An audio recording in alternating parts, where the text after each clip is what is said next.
Morning, all. All right, so we're starting things off today talking about the PWHL, the Professional Women's Hockey League. So I mentioned this in a news video last night that they're starting up, and I talked last night about the draft and free agency. So that's all been covered already, but I want to talk about the announcement today and what it means, right? So it's being called the biggest day in women's hockey history, and it is. It is. This is where the rubber meets the road. This is where, for the union, that said we're not going to play in the PHF. We don't think it's a sustainable model. For players out of the PHF, now they get to try to show that they deserve to be on teams ahead of players from the union, and there are some that I'm sure will. And then from there, it's really in their hands, right? It's really in their hands. The NHL is acting in an advisory role. Not completely hands-on yet, but they have been posting on social media today regarding this announcement. So the NHL being more active because they didn't want to step in when it was the union versus the PHF. They didn't want to wade into that. The messaging was, settle this out, and then we'll support whatever comes out of this. When there's one league, we can support it. So the NHL's supporting it. From what I've seen, I don't have any reason to think that the NHL's throwing money into this. There's good financial backing with the PWHL, which is good. They need that. They have to have that. We know this league will not make money out of the gate. I think we know that, right? The league is not going to be profitable right away. This is kind of standard, and it happens with sports teams at times as well, although not nearly as much now, I don't think, as it used to, because they're better at market research and they're better at figuring out where it's going to work and where it's not. But there have definitely been times where an expansion team goes in or a league starts up and you kind of hold your breath and go, I hope this works. The National Hockey League itself had periods in its infancy where it looked like it might not work out. Whether it was the Spanish influenza, that was tough because they didn't have the Stanley Cup winner that year. World War One and World War Two, and the number of players that got siphoned off to go off and serve and trying to cobble together lineups. The NHL has definitely had times where it looked like it might not survive, or if it did, it was going to be in a much different form. So with women's hockey now, it feels like this could be the start of something, and whether it works or it doesn't, we'll know soon enough. So the season starts in January, as was rumored. And it is a 24-game regular season, 12 home, 12 away. Out of those 24 games, some of them are going to be played in neutral sites. And the buildings they're going to play in is still kind of up in the air. Haley Salvian, who I would recommend a follow of on X/Twitter, she is reporting that they're looking at New York City, Connecticut, and New Jersey as potential locations for the New York City team. So calling it New York, it's the New York team, but where they're going to play, who knows? We will find out soon enough. But yeah, they're still looking at that. They didn't reveal the team names that I saw this morning. They're all just placeholders. The league's logo itself looked like a placeholder. It very much looks like the infancy of something new. And so now it's a matter of making it work and having the right marketing, having the right branding, and making it feel like it's going to be a big deal. Now, the NHL having some help with this and kind of helping to guide things a little bit is great. The one criticism with the NHL, though, has been marketing stars. And this is something that the NHL still, I think, needs to work on.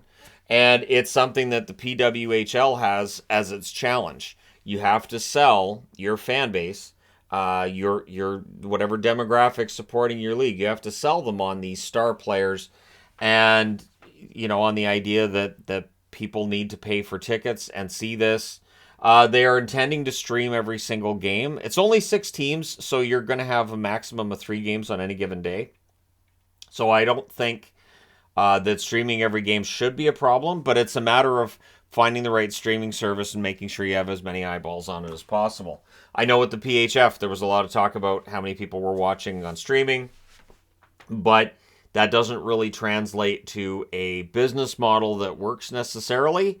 So we'll see if they can get this business model to work. That's really been the trick. So there will be a lot of naysayers in the comments on this video about how it's not going to work and nobody will watch and they need to have body checking. The problem is the same people that complain about the level of competitiveness in women's hockey will then complain about the quality of the body checks and complain about them not having the weight to throw proper body checks. I don't think it's a big deal because they're not going to have body checking. I can't see it. So that being said, and with neutral site games being in collaboration with the NHL, we'll see how this gets marketed and how it works, right? So the schedule is yet to be released, and the one question that I have is the same one that I'm sure a lot of people have. And there will be people who say it can't work as a business. But I ask the question of, can it work as a business? If it's going to work, it's going to depend on ticket sales. They have to generate enough ticket sales to pay their players, to pay for all their staff, to pay for whatever broadcasting equipment they're using, to pay for it is a lot. It ends up being a lot. It's never that simple, right? It is never that simple. I know when people have asked, oh, THG should hire people to work. When the business was starting up, I looked at how much it costs and I was like, oh, that's way more. So yes, you pay what, $15, $16, $17 an hour. It really isn't that simple. So I'm sure running a league, you have all kinds of costs that are well and above what we just see where we go and look at player salaries. There's a lot more to it than that. Now, they also have to sell merchandise. And one criticism I will throw at both the PHF and the CWHL is the price points of merchandise on their sites was high. Now, there's a trick with this, though, too. I understand that they would have wanted to have a high-quality product, especially for jerseys and shirts and whatnot. And I'm not saying they shouldn't. But the price point can't be similar to the National Hockey League price point. And that's what I was getting was, I want to support this, but that jersey they're wearing is $150. So like I couldn't figure out for myself how that made sense for me to spend $150 on a jersey, which is why I'm wearing a Minnesota Fighting Saints WHA jersey, because I don't have a women's hockey jersey. I was perfectly fine with buying a jersey from the CWHL for Calgary or for Montreal. Montreal's jerseys were nice. But again, it was with shipping, it was over $150. And I was like, I can't. It just didn't make financial sense to me at the time. And that's something they're going to have to figure out. They're going to have it where you have basically equipment merchandise available on your site that is at a price point where people will buy it. Because one thing that helped the National Hockey League in the late 80s, early 90s was people wearing merch. People, and I'm talking like celebrities, whether it was movie stars, TV stars, music, and rap stars really stood out for wearing NHL jerseys. And so people be like, hey, that Kings jersey that Snoop's wearing and that's fun. And so you see that in the store and kids might be like, hey, I want to buy that.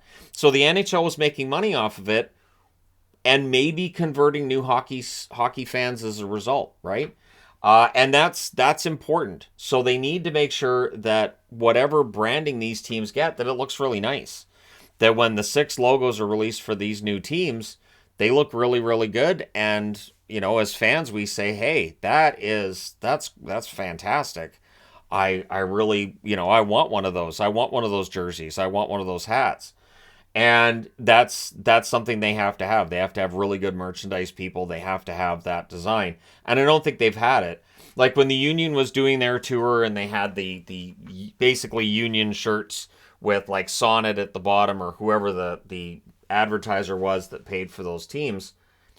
I thought, I could get one of those, but when am I going to wear it? And B, when the Union forms a new league or when a new league happens, well, that jersey now is it vintage? Like it's just kind of there.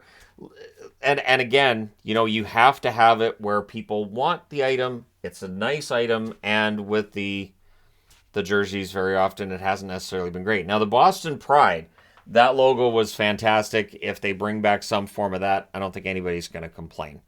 But there is some question about what the teams are going to be called. They do need that dedicated streaming service. They need it where you can go to their website and for like $50 a year, you get access to all their games. Something like that, right? So the NHL has a setup where I think it's $150 for the full year for NHL games. They're going to need to have a system. And I'm saying $50 just as a number. Maybe make it 30. Maybe make it 20, right? Make it so it's accessible. Make it so you're not so worried about making the profit that first year. You have to get eyeballs on the product. You have to make people want that product and then charge them, right? But you have to get the interest first. And that is a trick. I am not a negative Nancy when it comes to women's hockey. I've enjoyed watching women's hockey. I've watched it at the Olympics. I've watched women's world championships. I've watched Canada, US many times over. I've watched Canada against Finland, Sweden, various other countries internationally. But did I watch a single PHF game? Not all the way through. I haven't watched an entire PHF game all the way through. And then with their championship this last time out, that building was empty, right? So, and I saw people saying, well, look where they had it. Right. So it was bad planning by the league when it came to the Isabel Cup this past year. And that's something they can't have. That you can't have the optics that the building's empty. It is distracting sometimes during World Junior games, where I'll turn on a World Junior game and there's maybe 500 people in the building in a stadium that seats 12,000 or more. It gets really distracting when you see so many empty seats and the crowd's so quiet. So they need to find a way to generate excitement, to get ticket sales up. And they can't be giving away a bunch of free tickets, because then you're getting people that aren't necessarily enthused about your product and are basically more likely to just sit on their hands or leave early. You might end up with a game where maybe it's tied in the third period, but people are leaving. The optics are huge in this. And again, they only get one shot at this. So they have good money backing them. The NHL's helping them out. And the union, the PHF, they're now one entity. It's the PWHL. If women's hockey is going to work as a pro league, it's going to work with this. If this business model doesn't work, if it's not sustainable, I don't know what you do next, because this is their best chance. And so for fans who say, well, I would support a women's league and I think it can work, you have to put your money behind this. For fans who say it won't work, your money wasn't going into it anyways, so it doesn't move the needle either way. But they need to get that. And I think part of it too is it won't necessarily be an NHL audience that they get. I think the demographic they'd be looking for, I really think they'd be looking for young girls to watch the game. I think they need girls ages 12 and younger watching these games, being excited and seeing players on the ice that they say, that's, I want to grow up. That's who I want to be when I grow up. I want to play like them, and generate that interest. It would also improve enrollment in girls hockey, which has been high for years now, and it would help to keep raising that number. And then you've got a bigger pool of players to pick from, and then you're going to also see that your viewing numbers go up, right? So they need to find that right base of fans that will support the league, and as they grow, so should the league. But we'll see, right? Does the NHL give them a boost by helping them out? Does the NHL take it on like the NBA has their women's league? I don't think so. And I know people point out the WNBA doesn't make a profit, which I don't feel like is a big deal to the NBA, because then it's a write-off, right? So it's a tax write-off for the owners. But I don't know that the NHL is going to do the same with this league necessarily. I get the feeling it's kind of they'll support it and then they'll wait and see how it does and decide how best to help going forward. I have raised the question before. I don't know if a women's league can be sustainable as a business model the same as an NHL and NBA. But this is where we find out whether or not that's true. So all the best to them. Let me know your thoughts in the comment section below as always.